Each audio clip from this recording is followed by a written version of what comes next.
We have been at it now for 21 hours, and we've had a number of substantive discussions with the Iranians. That's the good news.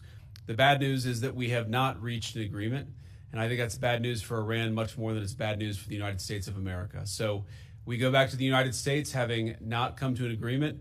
We've made very clear what our red lines are, what things we're willing to accommodate them on, and what things we're not willing to accommodate them on. And we've made that as clear as we possibly could, and they have chosen not to accept our terms.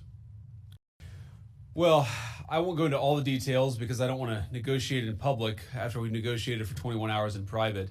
But the simple fact is that we need to see an affirmative commitment that they will not seek a nuclear weapon, and they will not seek the tools that would enable them to quickly achieve a nuclear weapon. That is the core goal of the President of the United States, and that's what we've tried to achieve through these negotiations.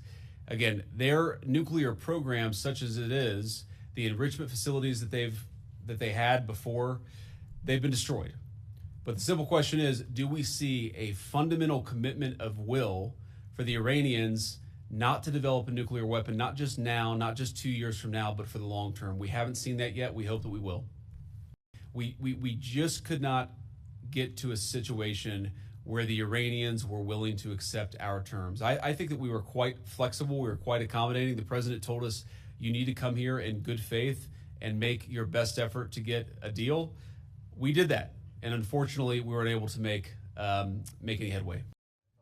Yeah, obviously, we were talking to the president consistently. I don't know how many times we talked to him, a half dozen times, a dozen times over the past 21 hours.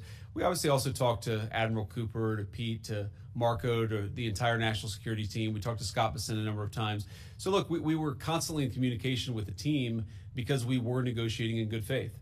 And we leave here with a very simple proposal, a method of understanding that is our final and best offer. We'll see if the Iranians accept it. Thank you.